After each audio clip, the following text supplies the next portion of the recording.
Hi, this is JB from idlebrain.com. Dilraj గారు మనతో పాటు ఉన్నారు. 22 ఇయర్స్లో మోర్ దాన్ 57 ఫిల్మ్స్ చేశారు. 57 ఫిల్మ్ సంక్రాంతికి వస్తున్న మెగా బ్లాక్ బస్టర్ అది. ఆయన నెక్స్ట్ ఫిల్మ్ తమ్ముడు నితిన్ సినిమాలా కాకుండా ఒక కంటెంట్, ఒక హీరో సినిమాలా కాకుండా ఒక కంటెంట్ డ్రివెన్ ఫిల్మ్ లాగా ప్రమోస్ ఇవన్నీ చూస్తే అనిపిస్తుంది. Hello sir. Hello GV garu, how are you? I'm good. Dil Raju garu అంటే మొదటి నుంచి కంటెంట్ డ్రివెన్ ఫిల్మ్సే తీస్తున్నారు. మీరు ఎప్పుడు కాంబినేషన్స్కి ఇది లేదు, ఫస్ట్ కంటెంట్. ఇంకోటి మీ involvement as a producer, correcting కానీ లేదంటే ఒక సినిమా మీకు ఎక్కడన్నా నచ్చకపోతే పార్ట్స్ మళ్ళీ రీషూట్ చేసి కరెక్ట్గా వచ్చిన మొదటి నుంచి ఇదే ఫేజ్లో ఉన్నారు. అంటే దిల్రాజు గారు అంటే it's a content, you never went for combinations. కానీ మొదటిసారి మీరు గేమ్ చేంజర్తో ఒక కాంబినేషన్కి వెళ్ళారు. అండ్ దానివల్ల కొంచెం చేదనుభవం కూడా అయ్యింది. మీరు ఇంత కంట్రోల్డ్గా ఉండి, ఫర్ ఎగ్జాంపుల్ ఆ సినిమాలో ఒక సాంగ్ చేసేదాన్ని మీరు ఒక సినిమా తీసి మెగా బ్లాక్ బస్టర్స్ కొట్టారు. అంటే ఒకసారి అట్లాగా ఒక దాంట్లోకి ఎలా వెళ్ళిపోయారు, ఒక ఫిలింలోకి?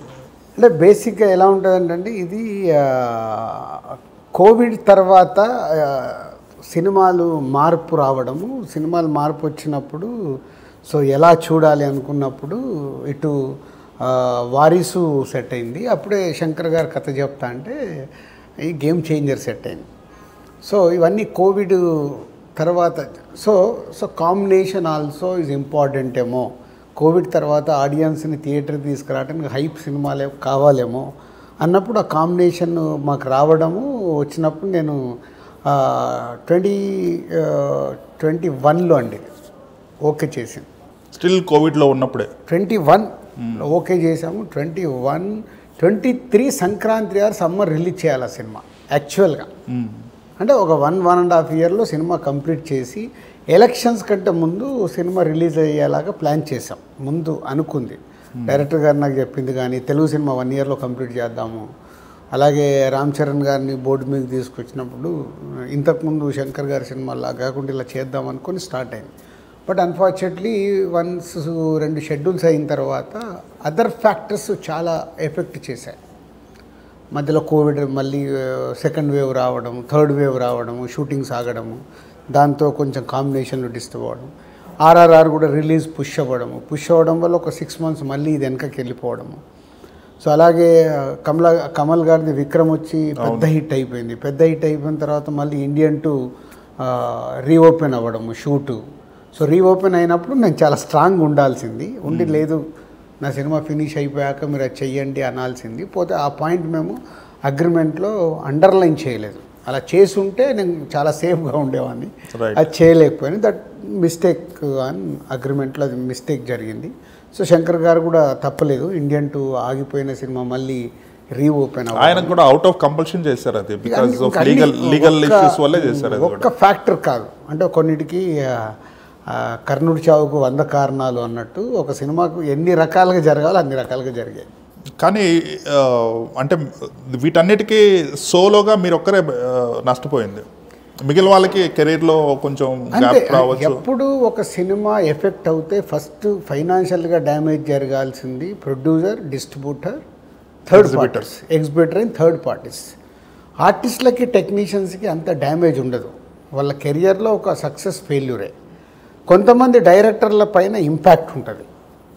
సో హీరోలకు ఎప్పుడు డ్యామేజ్ ఉండదు, ఎందుకంటే వాళ్ళు మూవ్ ఆన్ అయిపోతారు. సో అందుకే నేను ప్రతి సినిమాని ప్రొడ్యూసర్గా ఎందుకంత జాగ్రత్తగా తీసుకుంటా అంటే డ్యామేజ్ మనకే, ఎవరికి జరగదు. మన ద్వారా నమ్ముకున్న వాళ్ళకి, అంటే ఒక డిస్ట్రిబ్యూటర్ కావచ్చు, ఎగ్జిబిటర్ కావచ్చు, థర్డ్ పార్టీ కావచ్చు, వీళ్ళందరికీ ఫైనాన్షియల్ డ్యామేజ్ ఉంటుంది. మీకు ఫైనాన్షియల్ డ్యామేజ్ జరిగింది. అలాగే రామ్ చరణ్ గారు వేరే ప్రాజెక్ట్ ఒప్పుకోకుండా ఈయన శంకర్ గారు ఇండియన్ 2 తీస్తున్నా కూడా ఆయన ఖాళీగా ఉండేసేసి మీ సినిమాకి ఎక్స్క్లూజివ్గా అన్ని సంవత్సరాలు పనిచేశారు.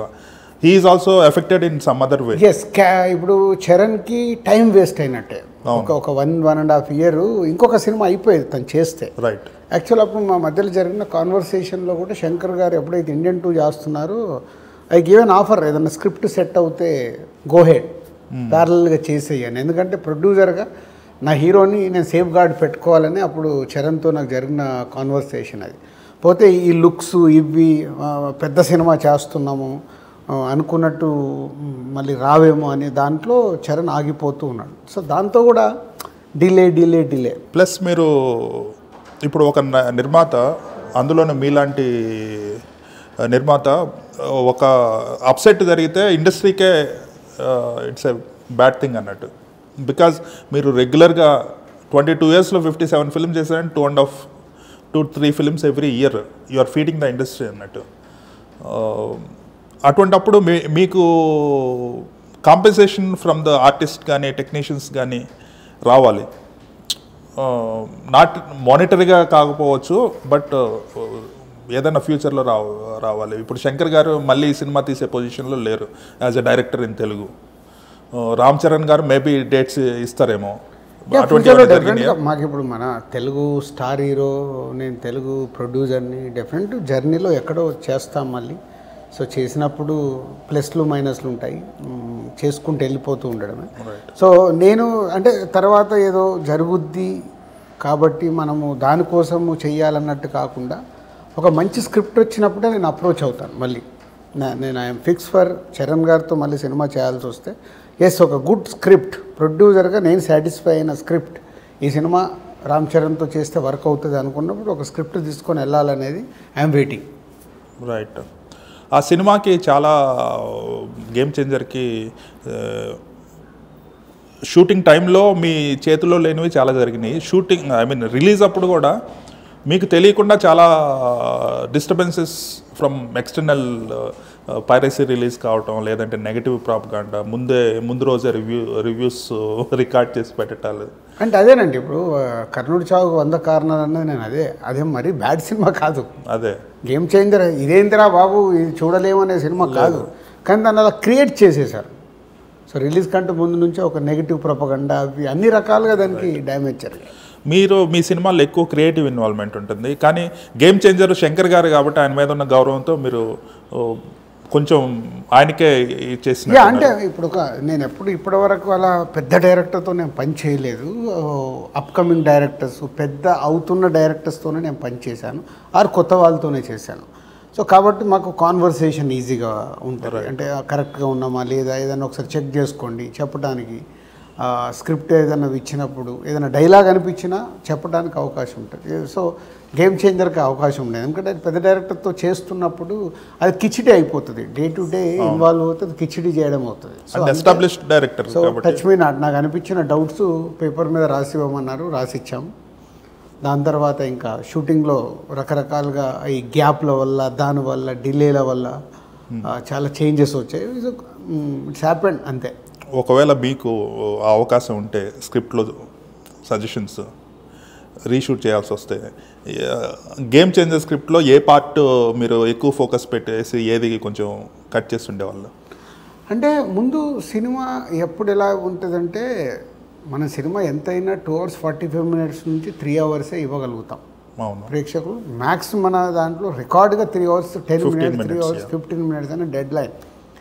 బట్ ఎప్పుడైతే సినిమా లెంత్ ఎక్కువైపోతుందో, తీసిన దాంట్లోనే కంట్రోల్ లేకుండా లెంత్ ఎక్కువైపోయినప్పుడు అన్నీ మనం ఏం చేసినా చాలా డిఫికల్ట్గా ఉంటుంది. అండ్ అంత పెద్ద సినిమాకి డైరెక్టర్ ఇప్పుడు శంకర్ గారు లాంటి వాళ్ళు ఫుల్ ప్లెడ్జ్గా డెఫినెట్గా ఇన్వాల్వ్ కానివ్వరు, అయినా అది కిచిడి అవుతుంది, నో డౌట్ ఎట్ ఆల్.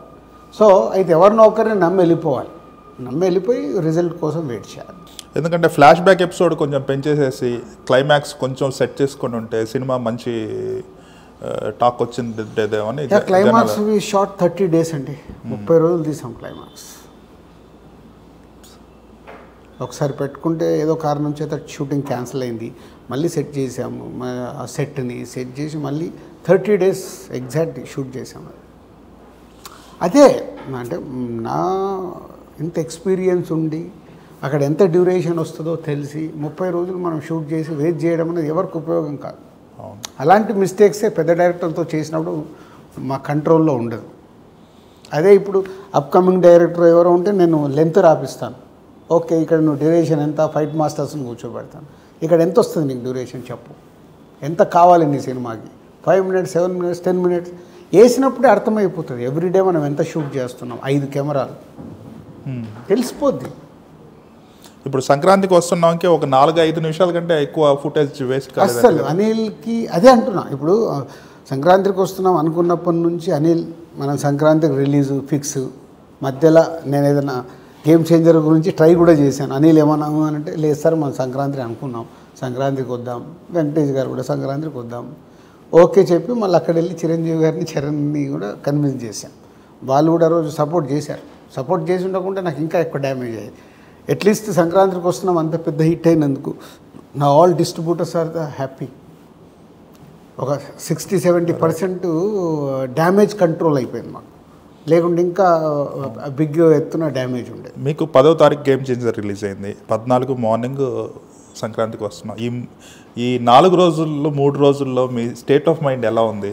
అంటే ఒక పక్కన ఈ ఫిలిం గురించి కొంచెం గేమ్ చేంజర్ అయిపోయింది, డే 1 అయిపోయిన తర్వాత అర్థమవుతుంది మాకు. ఎందుకంటే వీఆర్ డిస్ట్రిబ్యూటర్స్ ఆల్సో, మేము రియాలిటీలోనే ఉంటాము. ఏమొస్తున్నాయి, ఏంటి, రీచ్ అవుతున్నామా లేదా, ఏమవుతుంది అనేది. So same time Game Changer ఇలా ఉంది, సంక్రాంతికి వస్తున్నాం, ఆల్రెడీ చూసేసుకున్నాం.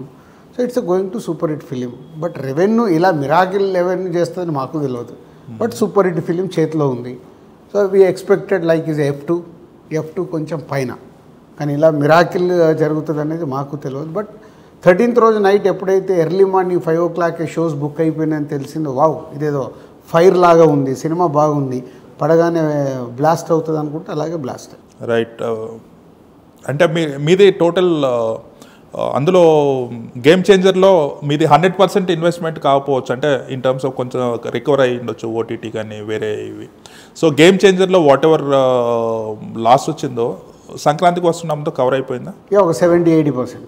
దట్ ఈస్ గ్రేట్ అన్నట్టు. బేసికల్ అంటే ముందు మాకు హ్యాపీ ఏంటంటే ప్రొడ్యూసర్స్గా మాకు కొంచెం ఎఫెక్ట్ అయినా మా distributors all distributors they are happy. Game Changer కాగానే సంక్రాంతికి వస్తున్నాం రావడం వల్ల, సంక్రాంతికి వస్తున్నాం ఓవర్ఫ్లో మనీ మొత్తం వి గివెన్ టు డిస్ట్రిబ్యూటర్స్ ఉంది.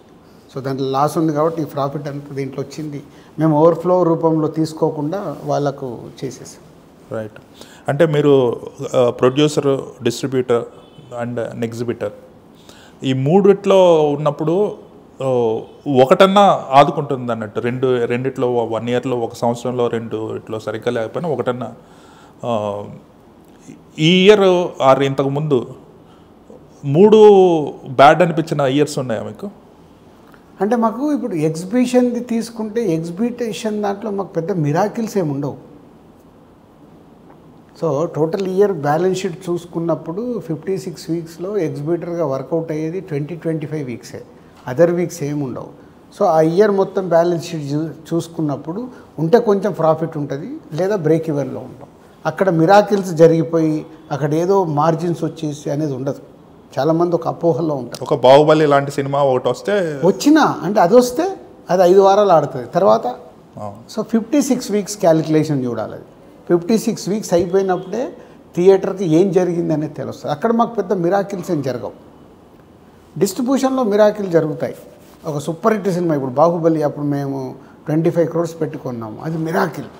ఆ రోజుల్లో హయ్యెస్ట్ రెవెన్యూ ఎంత కలెక్ట్ చేసిందో అంత కొన్నాము. అది బ్లాక్ బస్టర్ రెవెన్యూ కలెక్ట్ చేయడం వల్ల వి గాట్ ఇస్ 2015లో అది చాలా హెల్ప్ అయింది. సో అట్లా డిస్ట్రిబ్యూషన్లో అప్పుడప్పుడు మిరాకిల్ జరుగుతాయి. కానీ బేసిక్గా అన్నిటికంటే మాకు top priority is a production. ఎందుకు ప్రొడక్షన్, మనం ఏం తీస్తున్నాము, ఎలా తీస్తున్నాము, ఎంతలో తీయాలి, తీసినప్పుడు అది సూపర్ హిట్ అవుతే మనకి ఎంత అనేది మాకు ఇక్కడ అంతా క్లియర్గా ఉంటుంది. So production is priority. ఇప్పుడు మళ్ళీ మీరు బ్యాక్ టు బేసిక్స్ వచ్చేసేసి తమ్ముడు అనేది అలానే అనిపిస్తుంది, కంటెంట్ డ్రివెన్ ఫిల్మ్ లాగా అనిపిస్తుంది. తమ్ముడు ఈజ్ అ బేసిక్ మంచి కాంటెంట్తో థియేట్రికల్లో ఎక్స్పీరియన్స్ ఫిలిం.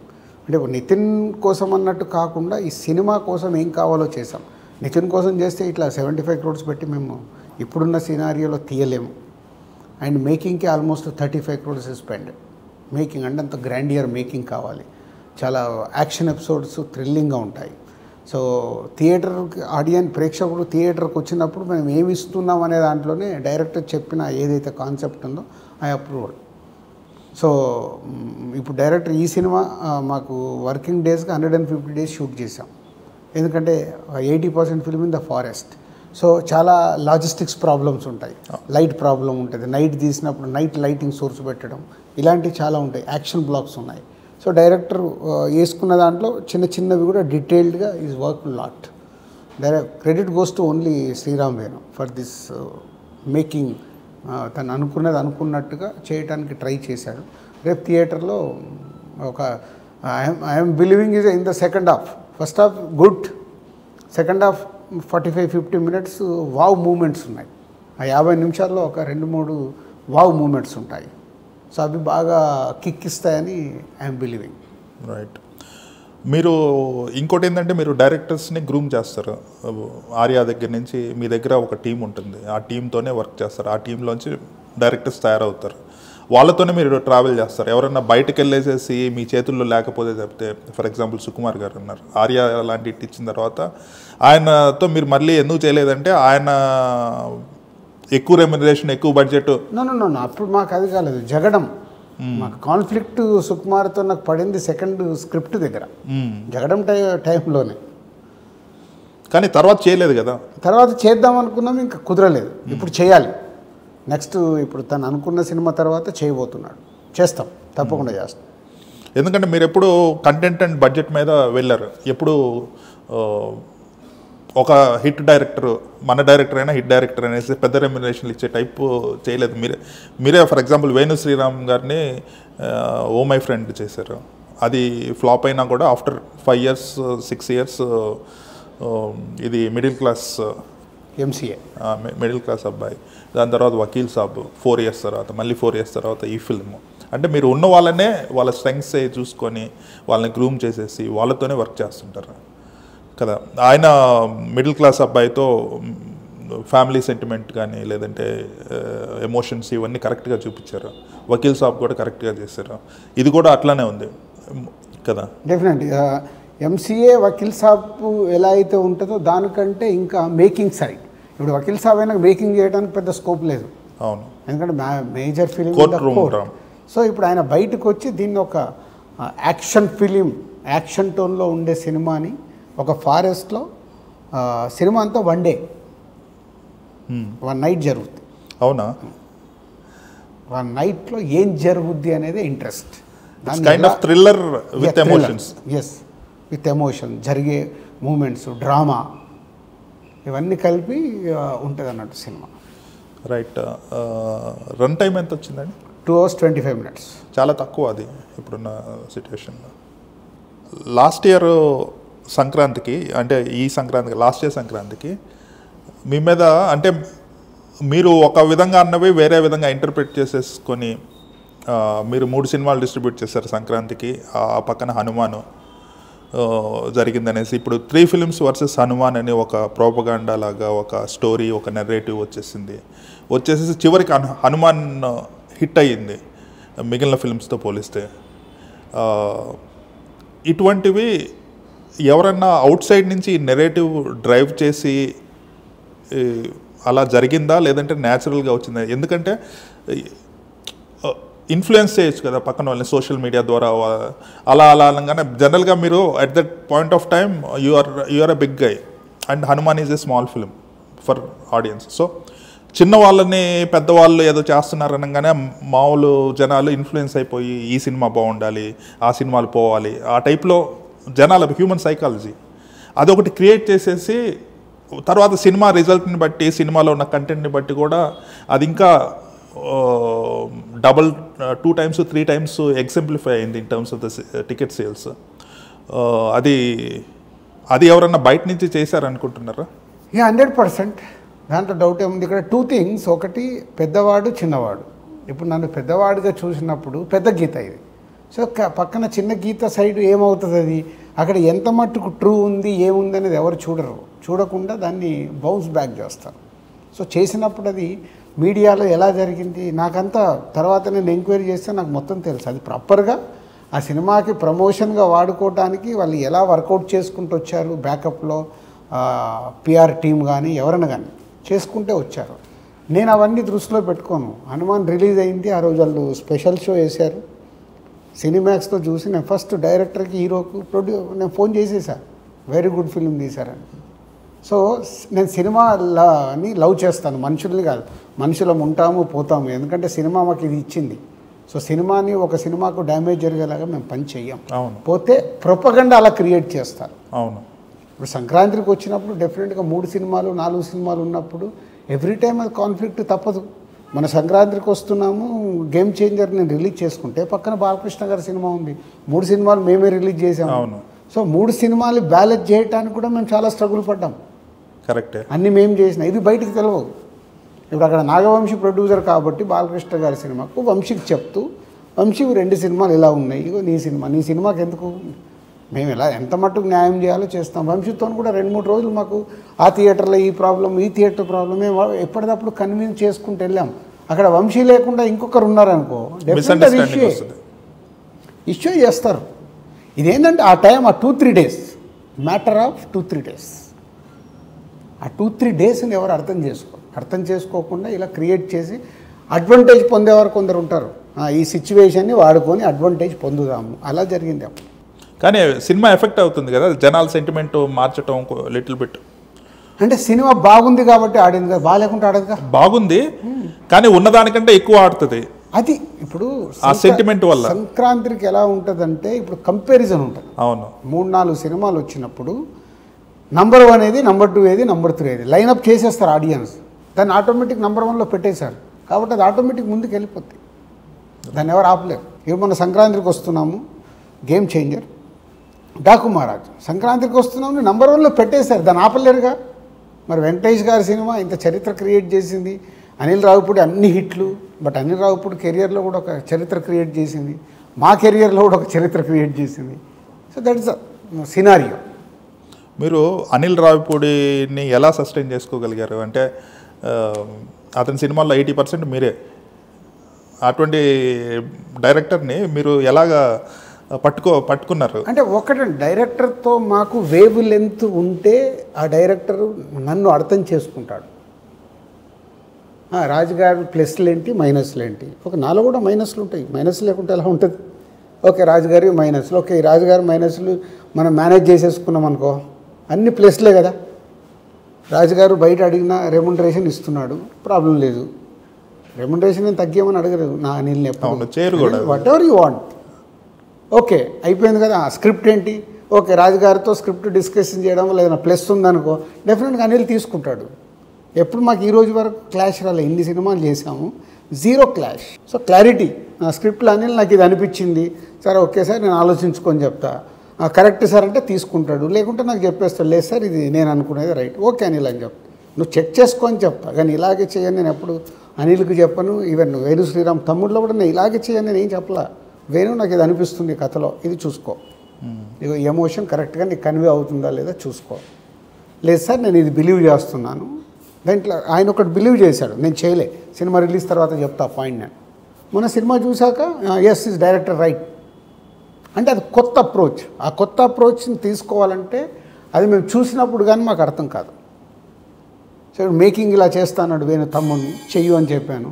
అందుకే ఇప్పుడు లేకుంటే నితిన్తో సినిమా చేసేటప్పుడు 150 డేస్ వర్కింగ్ డేస్ అయినా నో గో హెడ్ వచ్చి చెప్పేవాడు నాకు, సరే ఒక 5 రోజులు పెరుగుతుంది ఎందుకంటే దీనివల్ల, ఓకే వేణు వెళ్ళి చేసుకో, బడ్జెట్ జాగ్రత్తగా పెట్టుకో, డే ఎక్స్పెండిచర్ జాగ్రత్త పెట్టుకుంటే వేణు ఎవ్రీడే లెక్కలు వేసుకునేవాడు. ఈరోజు ఎంత, ఈ 5 రోజులకు నాకు ఎంత, 20 lakhs 25 lakhs, అదే ఇవ్వండి సార్ నేను చేసుకొని వస్తాను, అట్లా చేశాడు. అట్లా చేశాడు కాబట్టి 75 crores అయింది, లేకుంటే 100 కోట్ల సినిమా ఇది. మామూలుగా వదిలేస్తే డైరెక్టర్ కూడా పట్టించుకోకుండా వదిలేస్తే ఇట్స్ 100 crores ఫిలిం. మీరు ఇది కూడా రీషూట్లు ఏమైనా చేయించారా? రీషూట్ చేయాలి లేదు, అంత పర్ఫెక్ట్ వచ్చింది మొదటి. పర్ఫెక్ట్ అంటే ముందు రాసుకోవడం, తీయడంలోనే జాగ్రత్త పడ్డాడు ఆయన, ఎలా కావాలి ఏంటి, డైరెక్టర్ వ్యూ, డైరెక్టర్ ప్రాపర్గా టీముని పెట్టుకున్నాడు, బెస్ట్ టెక్నీషియన్స్ని పెట్టుకున్నాడు. సో అందరితో పని చేయించుకున్నాడు, రాక్షసుల్లాగా పని చేయించుకుంటాడు. టెక్నీషియన్స్ వేణుని బాగా తిట్టుకుంటారు, రాక్షసుడే పని చేయించుకునే దాంట్లో. సో ఇప్పుడు అది అవుట్పుట్ వచ్చినప్పుడు ఓహో డైరెక్టర్ విజన్ని బిలీవ్ చేస్తాం. రేపు థియేటర్లో ఆడియన్స్ వావ్ అంటే అందరు సలాం కొడతారు అంతే, అరే భలే చేశాడు Venu. Previous films MCA, Vakeel Saab, Oh My Friend చూస్తే అరే తమ్ముడికి ఎక్కడ ఉన్నాడు, రీచ్ అవ్వాలి. మెయిన్ యాక్షన్ ఓరియంటేషన్ వల్ల చాలా డిఫరెన్స్ పడుతుంది. నితిన్కి post COVID he's not in a very good, అంటే కొంచెం హిట్స్ పడలేదు ఈ మధ్య. ఆయనతోనే 2వ సినిమా కూడా కంటిన్యూస్ చేస్తున్నారు, Yellamma. That's a content driven film. Yes, దాని గురించి చెప్పండి. అంటే ఇది ఎల్లమ్మ బలగం తర్వాత వేణు నాకు చెప్పిన ఐడియా అది, బలగం వేణు థాట్ కొంచెం proper rural thought and divine touch. So అలా షేప్ చేసుకుంటూ వచ్చినప్పుడు సో ముందు ఎల్లమ్మ కూడా నాని గారితో అనుకున్నాము, బట్ నాని కమిట్ అయిన సినిమాల వల్ల టైం పడుతుందని చెప్పాడు. సో ఇమ్మీడియట్లీ అప్పుడు నితిన్కి చెప్పడం, వేణు వెళ్ళి నితిన్కి చెప్తాను అంటే ఈజ్ కమెడియన్గా నితిన్తో కూడా చాలా సినిమాలు యాక్ట్ చేసి ఉంటాడు కాబట్టి వాళ్ళిద్దరికి ఒక రిలేషన్ ఉంది. వినేసి నితిన్ న్యాచురల్గా కథ వినగానే ఎగ్జైట్ అయిపోయాడు. ఎగ్జైట్ అయిన తర్వాత వర్కింగ్ ఆన్ దాట్, స్క్రిప్ట్ అయిపోయింది, ప్రీ ప్రొడక్షన్లో. అందులో రా గెటప్ ఏమైనా ఉంటుందా నితిన్, డీగ్లామరైజ్డ్ కానీ లేదంటే మామూలుగానే? గెటప్ డిఫరెంట్గా ఉంటుంది, అంటే మరీ టోటల్గా అవేగా కాకుండా కొత్తగా ఉంటాడు లుక్స్ వైజ్. ఎందుకంటే అది ఊర్లో పల్లెటూరులో జరిగే స్టోరీ, ప్రాపర్ పల్లెటూరు స్టోరీ. ఇప్పుడు నైజాంలో 3-4 డిస్ట్రిబ్యూటర్స్ ఉన్నారు, మేజర్ డిస్ట్రిబ్యూటర్స్. జనరల్ పోటీతత్వం అనేది ఉంటుంది. మీకు మైత్రికి ఏదో ఉందని లాస్ట్ టైం హనుమాన్ నుంచి జనాలు స్పెక్యులేట్ చేస్తున్నారు. So how are your terms with other distributors? అంటే ఇక్కడ ఒక ప్రొడ్యూసర్కి కూడా కాన్ఫ్లిక్ట్ ఉంటుందండి. చాలామంది ఏంటంటే డిస్ట్రిబ్యూషన్ దాని దగ్గరే అనుకుంటారు. చాలామంది ప్రొడ్యూసర్తో కూడా కాన్ఫ్లిక్ట్ ఉంటుంది. పోతే న్యాచురల్గా ఇప్పుడు డిస్ట్రిబ్యూషన్ వ్యవస్థ మారిపోయినప్పుడు మైత్రి వల్లే అంతకుముందు అన్ని సినిమాలు మేమే చేసేవాళ్ళం. సో వాళ్ళు కొత్త కంపెనీ పెట్టుకున్నప్పుడు, కొత్త కంపెనీ వచ్చినప్పుడు డెఫినెట్గా ఆ కొన్ని రోజులు ఫ్రిక్షన్ ఉంటుంది. అది ఎవరి లైఫ్లోనే ఉంటుంది. లైఫ్లో పెళ్లి చేసుకొని కోడలు ఇంటికి వచ్చినప్పుడు అత్తకి కోడలికి, ఆడపడుచుకు కోడలికి ఇంట్లోనే ఉంటుంది. వ్యాపారంలో ఎందుకు ఉండదు. అదేంటి టైం టు డిసైడ్ అయిపోతే ఇప్పుడు అంతా నార్మల్ అయిపోయింది. ఇప్పుడు అసలు కాన్ఫ్లిక్ట్ లేదు, ఏముంటుంది. వాళ్ళకి నచ్చిన సినిమా వాళ్ళు కొనుక్కోవచ్చు, మాకు నచ్చిన సినిమా మేము కొనుక్కుంటాం. మా థియేటర్లు వాళ్ళ దాంట్లో పడతాయి. ఇప్పుడు వాళ్ళు కూడా థియేటర్లలో ఉన్నారు. వాళ్ళ సినిమాలు మా థియేటర్లో పడతాయి, మా సినిమాలు వాళ్ళ థియేటర్లో పడతాయి. అది బిజినెస్ అయిపోతుంది. బిజినెస్ అయిపోయినప్పుడు ఇంకా కాన్ఫ్లిక్ట్ ఉండదు. ఇప్పుడు కూలీ తెలుగు రీమేక్ రైట్స్కి చాలా పెద్ద నెంబర్స్, చాలా పోటీ జరుగుతుంది అంటున్నారు. మీరు లేరా అందులో? అంటే నేను డైరెక్ట్గా లేను. అంటే నేను కొంచెం బేసిక్గా ఇప్పుడు నేను శిరీష్ గారు ఒక డిస్కస్ చేసుకొని డెసిషన్కి ఏమొచ్చామంటే ఇప్పుడు సినిమానే చాలా బ్యాడ్ షేప్లో ఉంది. ఈ టైంలో డిస్ట్రిబ్యూషన్లోకి వెళ్ళి పోటీ పడి డబ్బులు పోగొట్టుకోవడం కరెక్ట్ కాదని ఫిక్స్ అయ్యాం. అంటే పోటీ అంటే ఏంటి, హై ప్రైజ్లు ఇవ్వాలి. హై ప్రైజ్లు ఇచ్చినప్పుడు సినిమా తేడా వచ్చిందనుకో చాలా డ్యామేజ్ జరుగుతుంది. పోనీ మళ్ళీ మనకు తిరిగి రాదు. ఇప్పుడు అది గేమ్ చేంజరు. సంక్రాంతికి వస్తున్నాం, ఎగ్జాంపుల్ మన సంక్రాంతికి వస్తున్నాం, మా ఓవర్ఫ్లో మనీ మొత్తం నా డిస్ట్రిబ్యూటర్కి ఇచ్చేసాను. ఎందుకంటే డిస్ట్రిబ్యూటర్ సేఫ్గా ఉంటేనే ఇప్పుడు నాకు అడిగింది పంపుతాడు. మామూలుగా తమ్ముడు సినిమా కల్లా డబ్బు కట్టాల్సిన వేరే ప్రొడ్యూసర్ అయితే హ్యాండ్స్ అప్ అంటారు. అవును, ఓన్ రిలీజ్ చేసుకోవాలి. సో ఇప్పుడు ఏంది, నాకున్న రిలేషన్తో నా డిస్ట్రిబ్యూటర్లు అందరూ నాకు డబ్బు పంపిస్తారు. ఓకే, రాజుగారి సినిమా ఇలా తీశారు, నేను చూపించాను. ఒక రెండు రీళ్ళు కూడా చూశారు ఇద్దరు డిస్ట్రిబ్యూటర్లు. మనం ఏం ఖర్చు పెట్టాం ఏంటి మిక్సింగ్లో. సో ఆ రిలేషన్ అనేది మేము కొన్న ప్రతి సినిమాకి అది దొరకదు. డిస్ట్రిబ్యూటర్స్గా కొన్నప్పుడు మాకు తెలుసు, అది 30 years ఎక్స్పీరియన్స్లో చూసాం. రేర్ ప్రొడ్యూసర్, సరే ఈ సినిమాలో ఇప్పుడు నాగవంశీ ఉన్నాడు, ఏదైనా సినిమా పోతే నెక్స్ట్ సినిమాలో నాకు అడ్జస్ట్ చేస్తాడు. సార్ ఎంత పోయింది ఒక కొంచెం అడ్జస్ట్ చేసుకున్నాం. అది లేకుంటే డిస్ట్రిబ్యూషన్ అనేది స్టేబుల్ అవ్వదు. రైట్. కొలాప్స్ ఎందుకు అవుతుంది అంటే డిస్ట్రిబ్యూషన్ అదే హై ప్రైస్లోకి వెళ్ళిపోతాం. అంటే కాంపిటీషన్లో వెళ్ళినప్పుడు అన్నీ అద్భుతంగా కనిపిస్తాయి. రిలీజ్ కంటే ముందు అన్ని అద్భుతాలే, రిలీజ్ రోజు కానీ మనకు అర్థం కాదు, డ్యామేజ్ ఎక్కువైపోతుంది. రైట్. ఇప్పుడు చాలా ప్రొడక్షన్ హౌసెస్, కంటిన్యూస్గా తీసే production houses first OTT deal చేసుకున్న తర్వాత మూవీ ప్రొడక్షన్ స్టార్ట్ చేస్తున్నారు. మీరు అదే మోడలా లేదంటే మీరు? సో బేసిక్గా కోవిడ్ తర్వాత స్టార్ట్ అయిన సిస్టమ్తోనే సినిమా ఇండస్ట్రీకి చాలా డ్యామేజ్ జరిగిపోయింది అన్ని రకాలుగా. ఇప్పుడు అది కరెక్షన్ మోడ్ వచ్చింది. కరెక్షన్ మోడ్ చేసుకోకుంటే తొందరలోనే మనం చాలా డిజాస్టర్ షేప్లో ఉంటాం. సో అందుకే నేను ఆ డిజాస్టర్ షేప్లోకి వెళ్ళకుండా ఏం జాగ్రత్తలు తీసుకోవాలనే మెల్లిగా అన్ని వర్క్ చేసుకుంటూ వస్తాం. దాంట్లో మేము తీసుకుంది ఫస్ట్ డెసిషన్, డిస్ట్రిబ్యూషన్ చేసేటప్పుడు నో టెంప్టింగ్ కోసం వెళ్ళి వాళ్ళు కొనుక్కుంటున్నారు మనం కొనాలని పెద్ద ప్రైజులు ఇచ్చేసి టెంప్ట్ అవ్వాల్సిన అవసరం లేదు. ఆర్ మా రెగ్యులర్ ప్రొడక్షన్ హౌసెస్ ఉన్నాయనుకో కొనుక్కుంటాం. వాళ్ళతో ఏంది మాకు రిలేషన్ ఉంటుంది, ఆడకున్నా ఏదో చేస్తారు. అవును, కంటిన్యూటీ ఉంటుంది కాబట్టి. 1, 2 అలాగే ఇప్పుడు ప్రొడక్షన్ ఆగస్టు నుంచి రౌడీ జనార్దన, ఎల్లమ్మ అండ్ దేతడి 3 లాక్ అయిపోయినాయి, స్క్రిప్ట్స్ అన్నీ లాక్ అయిపోయినాయి, ప్రీ ప్రొడక్షన్ చేస్తున్నాం. సో అవి ఎలా చేయాలి, సో ఆ డైరెక్టర్స్తో కూర్చొని ఆ హీరోలకు కూడా విజయ్కి కానీ ఇటు నితిన్కి కానీ చెప్పేసాను, ఇప్పుడున్న సినారియోలో మనం సినిమా ఇలా తీసి ప్రాపర్గా రీచ్ అయ్యేలాగా చేయాలి, ఎక్స్పీరియన్స్ ఇవ్వాలి. ఇప్పుడు ఎగ్జాంపుల్ తమ్ముడు ఎక్స్పీరియన్స్ మీద ఎగ్జైటింగ్గా ఉన్నాం మేము. ఓహో, థియేటర్కు ప్రేక్షకుని తీసుకొచ్చి ఒక ఏదో ఎక్స్పీరియన్స్ ఇవ్వాలి, ఆశ్చర్యపోయే విధంగా ఆల్రెడీ లేకుంటే సంక్రాంతికి వస్తున్నాం లాగా ఫుల్ నవ్వివ్వాలి, ఏం చేస్తున్నాం అనే క్లారిటీ కావాలి. సో దాని మీద వర్క్ చేస్తున్నాం. సో 26లో 4 ఫిలిమ్స్ వస్తాయి మా బ్యానర్ నుంచి. Target is for 4 films. ఆ వర్క్ మీద ఉన్నాం. 26లో స్టార్ట్ అయ్యేట్టు ఒక 5-6 ప్రాజెక్ట్స్ కనిపిస్తున్నాయి. 26లో బిగిన్ చేసి 27లో ల్యాండ్ అయ్యేటి. అవి ఏంటి, ఎలా ఉండబోతుంది, ఈ ఓటీటీ మా నాన్ థియేట్రికల్ బిజినెస్ ఏంటి, థియేట్రికల్ ఫుట్ఫాల్ పెరుగుద్దా లేదా, ఇవన్నీ ఈక్వేషన్స్. ఏ రాంగ్ స్టెప్ పడకుండా ఎంత జాగ్రత్త పడి రిజల్ట్స్ తీసుకురావాలనే దాని మీదే వర్క్ చేస్తాం. రైట్. ఈ పోస్ట్ కోవిడ్ హీరోల డేట్లు దొరకట్లేదు అంటున్నారు, irrespective of the results. Directors dates దొరకట్లేదు, ఎందుకంటే చాలా మూవీస్ వస్తున్నాయి ఇంటర్నెట్, ఐ మీన్ ఓటీటీకి కానీ థియేట్రికల్కి కానీ. అంటే సినిమా కొంచెం స్లంప్లోకి వెళ్తున్నా కూడా demand for heroes and demand for directors ఇప్పుడు ఇంకా ఎక్కువ ఉంది. ఇప్పుడా మీకు ఏ డైరెక్టర్ కావాలి, డేట్లు ఎవరన్నారు అది? అంటే అందరికీ పని దొరుకుతుంది కదా. పని ఇప్పుడు కోవిడ్ స్టార్ట్ అయినప్పుడు కోవిడ్ ద్వారా 1 year 1.5 year గ్యాప్ వచ్చింది. గ్యాప్ వచ్చినప్పుడు అందరు కథలు రాసుకున్నారు.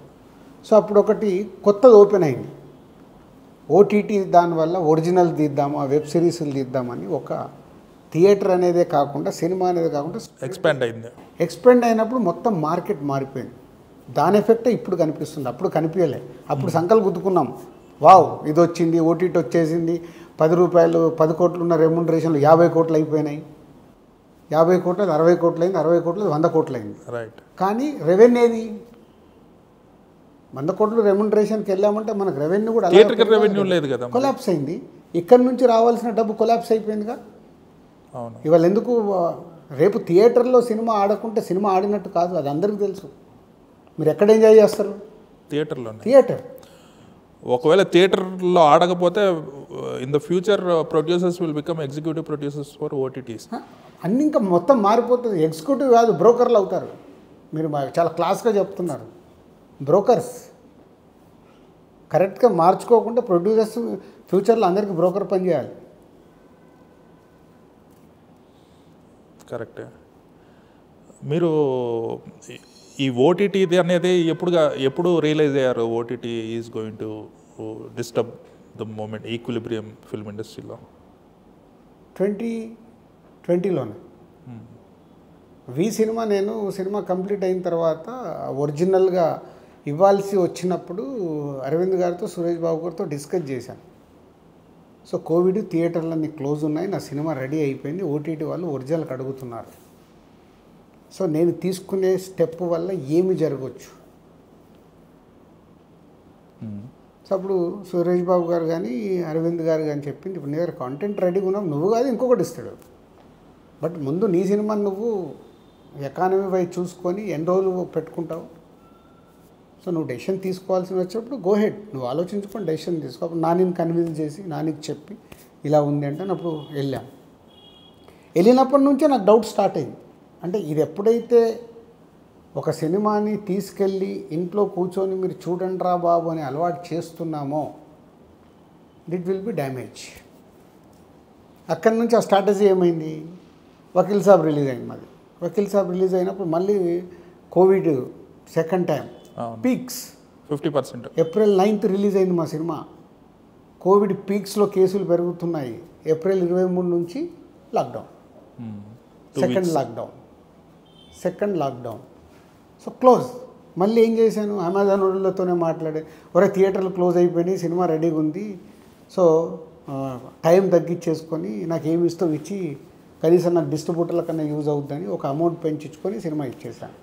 ఇవన్నీ మేము చేసిన తప్పులేదు. సో ఆడియన్స్కి ఏం చేసాం,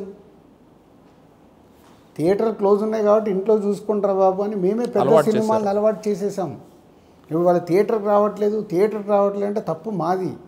ఆ రోజు ఆ సిచ్యువేషన్ని ఎలా అయితే తీసుకొని సేఫ్గా గేమ్ ఆడదామని అన్ని రెమ్యునరేషన్లు కాస్టులు పెరిగిపోయినాయో అవి తగ్గాల్సిన టైం వచ్చింది.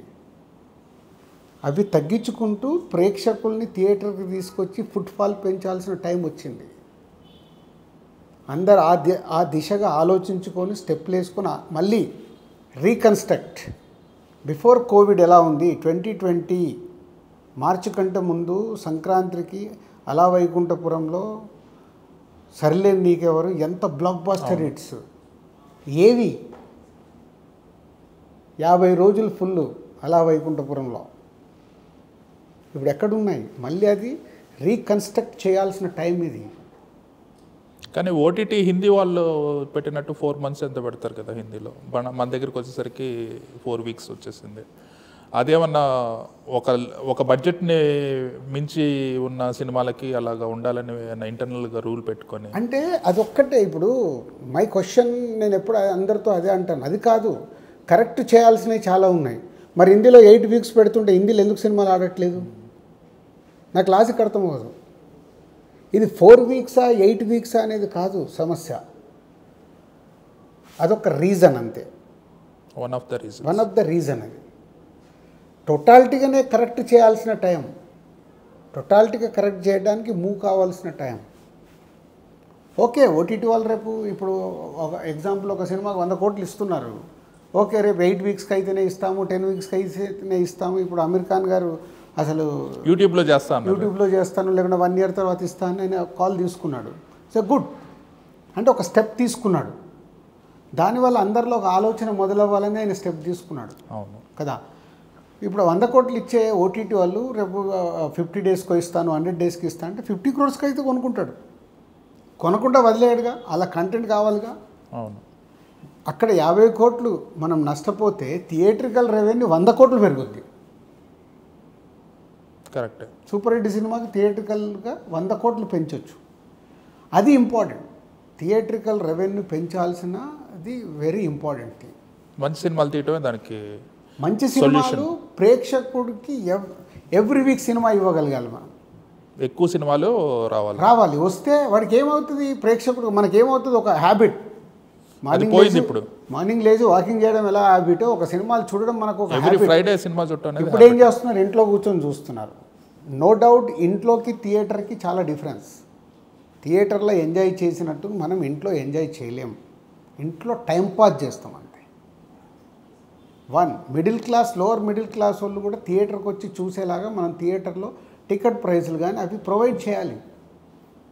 ఈరోజు లోవర్ మిడిల్ క్లాస్ అయితే మొత్తం కట్ అయిపోయారు. మిడిల్ క్లాస్లో more than 70-80% అసలు సినిమాకే రావట్లేదు. ఎక్కడున్నారు ఆడియన్స్ను మనమే చంపుతూ వస్తున్నాం కదా. మీరు ప్రాబ్లమ్స్ తెలుసు, వాటి సొల్యూషన్స్ తెలుసు. తమ్ముడు ఫిలిం ద్వారా మీరు ఏ చేంజెస్ తీసుకున్నారు? ఒకటి వచ్చేసి మీరు ఫేక్ వ్యూస్ లేపేశాను. నాకు ఒరిజినల్గా 4 million వచ్చాయి. నేను ఎవరో న్యూస్ ఛానల్ ఎవరు దీనికి అసలు 4 million వ్యూస్ వచ్చాయన్నారు. అంటే అంత క్లారిటీగా నేను ఇచ్చినా కానీ ఇంక అర్థం చేసుకోకుండా మీడియా కూడా అలా బిహేవ్ చేస్తుంటే ఏమనాలి? అవి original. I'm very happy. 4 million అక్కడ వచ్చింది. ఇన్స్టాగ్రామ్లో అక్కడిక్కడ కలిపి మొత్తం ఒక 10 million వరకు మా ట్రైలర్ చూశారు. కోటి రిపీట్గా 30% తీసేయండి. ఆయన 70 లక్షల మంది జెన్యున్గా చూశారు. అందులో సగం చూసినా కూడా సినిమా సగం కాదు, 20%. 14 లక్షల మంది 20% నా సినిమా చూసినా విపరీతమైన రెవెన్యూ వస్తుంది నాకు. It's very basic calculation. అక్కడ అది కట్ చేసాం. ఫస్ట్, సెకండ్, టికెట్ రేట్లు ఎక్కడ పెంచాల్సిన అవసరం లేదు. గవర్నమెంట్ ఏది ఇచ్చిందో నార్మల్ రేట్లోకి వెళ్ళిపోదాం. ముందు ఆడియన్స్ని కంఫర్టబుల్గా చేద్దామని సెకండ్ చేసాం. థర్డ్, ఇప్పుడు ఎగ్జిబిటర్స్ అందరితో కమ్యూనికేషన్ చేస్తున్నాం. మరి బాబు క్యాంటీన్ రేట్లు ఎంత తగ్గించగలుగుతారు, ఎంత పాసిబిలిటీ ఉంటే అంత చెయ్యండి. ఇవే మా చేతిలో ఉన్నాయి. ఇంకా పై చెయ్యాలంటే ఇండస్ట్రీ ద్వారా చేయాలి. లోవర్ క్లాస్ టికెట్లు పెంచాలి, మిడ్ రేంజ్ సీట్స్ పెంచాలి. బాల్కనీలో ఏవైతే క్లాస్ ఉన్నాయో టికెట్ రేట్లు పెంచకూడదు. ఇప్పుడు క్రేజీ సినిమా వచ్చింది, లైక్ RRR, లైక్ కల్కి.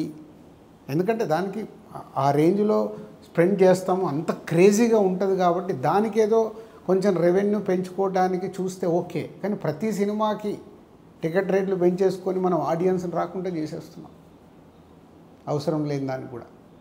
మీరు దిల్ రాజు డ్రీమ్స్ పెట్టారు కదా, ఎలా ఉంది దాని ప్రోగ్రెస్? దిల్ రాజు డ్రీమ్స్ ఈ సాటర్డే లాంచ్ చేస్తున్నాం వెబ్సైట్. సో ఐఎమ్ వెరీ ఎగ్జైటెడ్గా ఉన్నాను దాని మీద. సో ఎందుకంటే ఒక న్యూ టాలెంట్ ఫిలిం ఇండస్ట్రీకి రావాల్సిన వాళ్ళందరికీ ఎలా ఒక రూట్ మ్యాప్ ఉండాలి అనేది వర్క్ చేసాం. టీం కూడా చాలా బాగా కొత్త వాళ్ళందరినీ ఫామ్ చేసాం. అండ్ అది తెలుగు నుంచి I'm looking is all film industry other ఏరియాల నుంచి కూడా అదర్ లాంగ్వేజెస్ కూడా కనెక్ట్ చేసి టోటలీ దాన్ని ఇట్స్ టాలెంట్ హబ్ లాగా వరల్డ్ వైడ్గా చేయాలనేది. And not only talent, I'm looking for any producer also they will join. Production is also talent. Yeah, cinema తీయాలని ఉంటుంది చాలామందికి, ఎలా తీయాలో తెలియదు, వస్తారు డబ్బు పోగొట్టుకొని వెళ్తారు. అవసరం లేదు, అక్కడ టీం ఉంటారు, కండక్ట్ చేయొచ్చు. వాళ్ళు అనుకున్న స్క్రిప్ట్ వీళ్ళు అనాలిసిస్ చేసి చెప్తారు, స్క్రిప్ట్ ఓకే, మార్కెటింగ్ దానికి ఎంత ఉంది, అసలు బిజినెస్ అవుద్దా అవ్వదా, ముందే అనవసరంగా ఆకాశంలో పెట్టేస్తారు. ఇప్పుడున్న సినారియోలో అసలు మా చిన్న సినిమాలకు బిజినెస్ అనేది ఇంపాసిబుల్, 100% రిస్క్. ఈ మధ్య తెలంగాణ ఫిలిం ఛాంబర్ మీటింగ్ జరిగింది, ఎలక్షన్ జరిగింది. Telugu film chamber, Telangana film chamber రెండు రిలేషన్షిప్ ఏంటి? రెండు జాయింట్గానే ఉంటాయి, ఏ డెసిషన్స్ తీసుకున్నా రెండు జాయింట్గానే తీసుకుంటాం. సో అలాగే ఏపీకి కూడా ఒక ఫిలిం ఛాంబర్ ఉంది. సో తెలుగు ఫిలిం ఛాంబర్ కింద Telangana film chamber, AP film chamber లాగా ఉంటుంది స్ట్రక్చర్, అంతే కదా? అంతే. బట్ ఏపీ ఫిలిం ఛాంబర్ ఇంకా తెలుగు ఫిలిం ఛాంబర్తో కనెక్ట్ అయినట్టు లేదు అనుకుంటాను, నాకు ఎగ్జాక్ట్లీ తెలియదు. బట్ నాకున్న ఇన్ఫర్మేషన్లో అయినట్టుగా లేదు.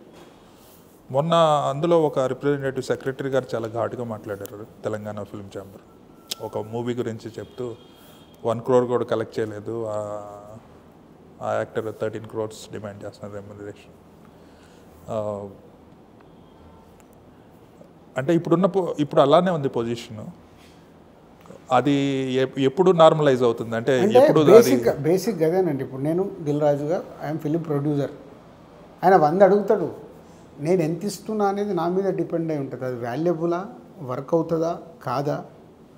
ఇవాళ సినిమా ఇండస్ట్రీ ఇలా ఉండటానికి అంతే కదా, ఏది నిజాలు మాట్లాడరు. ఇప్పుడు బడ్జెట్ 100 అయిందనుకో, ఒక హీరో దగ్గరకు ఎవరి దగ్గరకు వెళ్ళి సార్ మాకు 100 అయింది అని చెప్పే ధైర్యం ఎవరు చేయరు. లేదు ఇంతెందుకు అయింది అంటారు వాళ్ళు ఫస్ట్. ఈ ప్రొడ్యూసర్ దగ్గర ఆన్సర్ ఉండాలిగా, తీసుకెళ్ళి ఫైల్ ఇవ్వు, ఇంతెందుకు అయింది అని వాళ్ళు అడగకంటే ముందే ఎందుకు ఎంత అయిందని ఇవ్వు. ఎవరు ఒక స్టేట్మెంట్స్ ఇవ్వరు, డైరెక్టర్కి కానీ హీరోస్కి కానీ. ఏది రియలిస్టిక్ అనేది ఎవరికి తెలియదు. కాబట్టి వాళ్ళు ఏమనుకుంటారు, ఫ్లాప్ అయిన తర్వాత కూడా చాలా సినిమాలు టెక్నీషియన్స్, ఆర్టిస్టులు అయ్యి, హీరోలు అయ్యి ఎన్ని సినిమాలకు రెమ్యునరేషన్లు పెరగలేదు. సక్సెస్ కాదు, అవును, సక్సెస్ అయినప్పుడు పెరిగిందంటే మార్కెట్ పెరిగిందని పెరుగుద్ది. అవును, ఫ్లాప్ అయిన తర్వాత పెరుగుతుంది. సో ఎక్కడ తప్పు ఉంది ఇది అంటే రెమ్యునరేషన్లో ఎస్పెషల్లీ యాక్టర్స్కి ఆర్ డైరెక్టర్స్కి థియేటర్ ఫ్లాప్ అయినా కూడా ఓటీటీలో మా మీద ఇంత సేల్స్ అవుతున్నాయి, ఓటీటీ సేల్స్, డిజిటల్లో ఇంత సేల్ అవుతున్నాయి, దాని ప్రకారం మేము రెమ్యునరేషన్ పెంచుతున్నాం అనే కొంతమంది జస్టిఫికేషన్ ఉంటుంది. Is it correct? అంటే అదే ఇప్పుడు నాన్ థియేట్రికల్ ఇంత పెరిగింది కాబట్టి రెమ్యునరేషన్లు పెరిగాయి అంటున్నాం. మరి వాళ్ళ నాన్ థియేట్రికల్ ఇంత తగ్గిపోయింది కదా, థియేట్రికల్ రెవెన్యూ మొత్తం తగ్గిపోయింది కదా, వేర్ ఈజ్ బేస్? లేదు. సో ఇక్కడ ఎవరిది తప్పు చేస్తున్నారు? ప్రొడ్యూసర్. ఎస్, తప్పు మేమే చేస్తున్నాం, నాలాంటి వాళ్ళే తప్పు చేస్తున్నారు. నేను మొన్న ఒక ప్రొడ్యూసర్ని అడిగాను, మనం సంవత్సరానికి 4-5 సినిమాలు అసలు ఎందుకు తీస్తున్నాము, ఎవరు తీయమని అడిగారు మనని? ఇప్పుడు ఒక సంవత్సరం 6 సినిమాలు తీశాను నేను, గుడ్ సక్సెస్ అయ్యాయి, రైట్, మీరు చూడండి తర్వాత సంవత్సరానికి నా ఎన్ని సినిమాలు వస్తున్నాయి, 2 or 3 చేసేసాను. అవును, ఈ మధ్య తగ్గించారు, లాస్ట్ 2 yearsలో తగ్గించారు. 2 or 3 చేసేసాను మ్యాక్స్. ఇప్పుడు ఎందుకంటే అన్సిత కూడా వచ్చారు కాబట్టి, వాళ్ళు మ్యాన్ పవర్ పెరిగింది కాబట్టి అట్లీస్ట్ ఆ 3 ఫిలిమ్స్ కన్నా మేము రీచ్ అవుతామేమో. రేపు దిల్ రాజు డ్రీమ్స్ ద్వారా కొత్తది ఏదైనా ఫామ్ అవుతుంది, దాని ద్వారా వచ్చే సినిమాలు వేరేగా ఉంటాయి. నంబర్ ఆఫ్ సినిమాలు ఒక ప్రొడక్షన్ చేయడం వల్ల కూడా ప్రాబ్లమే, ఎవరిని మేము కంట్రోల్ చేయలేము. అవును, దేని మీద ఫోకస్ పెడతాం? అదే 2 సినిమాలు చేశాను అనుకో, నాకు క్లారిటీ ఉంటుంది, ఈ సినిమా ఏంటి, ఈ సినిమా ఏంటి. ఈ బడ్జెట్ ఏంటి, ఈ డే బడ్జెట్ టు డే మీరు చూసుకో. డే టు డే ఉంటుంది. ఇప్పుడు ఎవరికి అంత టైం ఉంది డే టు డే చూసుకోవడానికి? అవును. మొన్న ఈ మధ్య ఏదో సినిమాలో ప్రొడ్యూసర్ని 5 సార్లు కలిసా అంటారు. ఒక యాక్టర్ ఆర్ డైరెక్టర్ ప్రొడ్యూసర్ని 5 సార్లు కలిసామంటే సినిమాలో what is the contribution, what is the relationship between producer and director? అలా ఉండదు కదా జనరల్గా. సో ఇప్పుడు ఉన్న వాళ్ళల్లో probably you're the only one left ఒక స్క్రిప్ట్ని అర్థం చేసుకొని స్క్రిప్ట్లో సజెషన్స్ చేసేసి ఒక జడ్జిమెంట్ ఉండి మీరు దిల్ టైం నుంచి ఇప్పటి వరకు యు ఆర్ మెయింటైనింగ్ దట్. ఇప్పుడు కొత్తగా వచ్చే production houses they are looking at the numbers combinations and doing it. అవి మోస్ట్ ఆఫ్ దెమ్ ఫెయిల్ అవుతున్నాయి, కొన్ని సక్సెస్ అవుతున్నాయి. కొత్తగా వచ్చే ప్రొడ్యూసర్స్ ఇప్పుడు ప్రొడ్యూసర్స్ మారాల్సిన అవసరం ఉంది కదా. They have to have complete knowledge about film making. Realise నేను చెప్పేది అదే. ఇప్పుడు ప్రతి ఒక్కదానికి కారణం ప్రొడ్యూసరే. ఎవరు వచ్చి నిన్ను నాకు ఇంతే కావాలని అడగరు, వాళ్ళ డిమాండ్ వాళ్ళు అడుగుతారు. రియలిస్టిక్గా అది వర్క్ అవుతుందా కాదా చెప్పాల్సింది ఎవరు? అక్కడ సినిమా ఆయనతో ఓకే చేసుకోవడానికి, షేక్ హ్యాండ్ ఇవ్వడానికి మీకేం కావాలి చెప్పండి, మేమే కదా వెళ్ళి మీకేం కావాలి చెప్పండి. కొత్తగా వచ్చిన వాళ్ళకి అదే కదా లివరేజ్. కొత్తగా వచ్చిన వాళ్ళు డబ్బులు ఇచ్చే అట్రాక్ట్ చేయగలరు, ఒక స్టోరీ చెప్పి, అంతే. లేదంటే వాళ్ళ ఎక్స్పీరియన్స్ చూపించి దే కాంట్ గెట్ టాలెంట్ కదా. సో అందుకే కదా ఇండస్ట్రీ ఇలా ఉంటుంది. ఇప్పుడు మేము ఎందుకు ఇప్పుడు 22 years సస్టైనబుల్గా ఎందుకు ఉండగలుగుతున్నాము? రియాలిటీలో ఉంటాం. ఒక తప్పు జరిగిందంటే ఓ మనం ఈ తప్పు చేసాము, ఇది కరెక్ట్ చేసుకోవాలి. కరెక్ట్ చేసుకోకుండా మేము ఎందుకు ఉంటాం ఇక్కడ? అవును, ఉండాలిగా. ఇప్పుడు ఇంత క్రియేట్ చేసుకొని ఒక జీరోకి వెళ్ళి ఇక్కడికి వచ్చినప్పుడు వచ్చామంటే ఉండాలంటే ప్రతి తప్పుని కరెక్ట్ చేసుకోవాలి. ఇది కొందరికి యాటిట్యూడ్ లాగా అనిపిస్తుంది, కొందరికి బిహేవియర్ అనిపిస్తుంది, అనిపించవచ్చు, తప్పలేదు. బట్ నేను మాట్లాడే దాంట్లో స్ట్రేట్ ఫార్వర్డ్గా ఉంటుంది. మీరు చాలా జోవియల్గా ఉంటారు బయట, you don't behave like a big producer లాగా ఉంటారు. ఇన్ఫ్లుయెన్సర్స్ కలిసి డ్యాన్స్లు వేస్తుంటారు.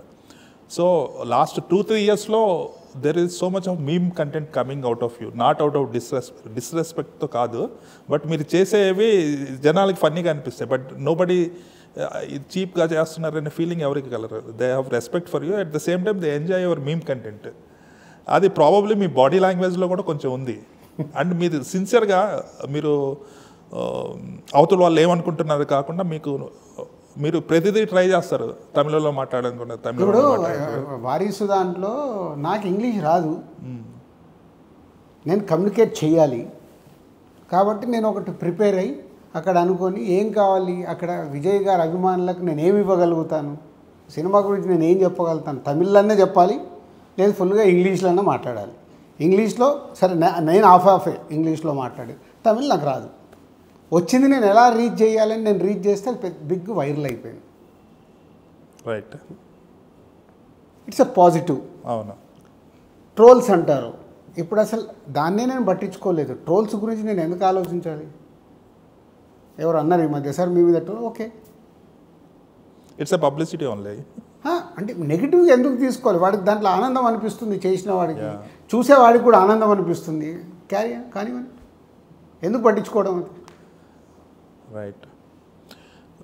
మీరు మధ్యలో కొన్ని హిందీ ఫిల్మ్స్ కొలాబరేట్ అయ్యారు జాయింట్, దెన్ తమిళ్ తీశారు. సో తెలుగు ఫిల్మ్స్ తీయటం బెటరా లేదంటే వేరే లాంగ్వేజెస్లో తీయటం బెటరా? అంటే అమ్మనే కదా మన మదర్ టంగ్, మనకి ఎవ్రీథింగ్ అన్నీ ఇక్కడ తెలుసు, ఇక్కడే ఉంటాము. సో న్యాచురల్గా ఇదే పోతే ఇప్పుడు సినిమా గ్లోబల్ అవుతుంది కాబట్టి ఎక్కడ ఏ ఆపర్చునిటీ వచ్చినా వాడుకోవాలి. తమ్ముడు బాగా కంటెంట్ డ్రివెన్ ఫిల్మ్ అనిపిస్తుంది. I'm sure Thammudu is going to be big blockbuster. మీ జడ్జ్మెంట్, మీ మేకింగ్ ఇలాగే కొనసాగాలని and waiting for your 25th year as a producer. All the best.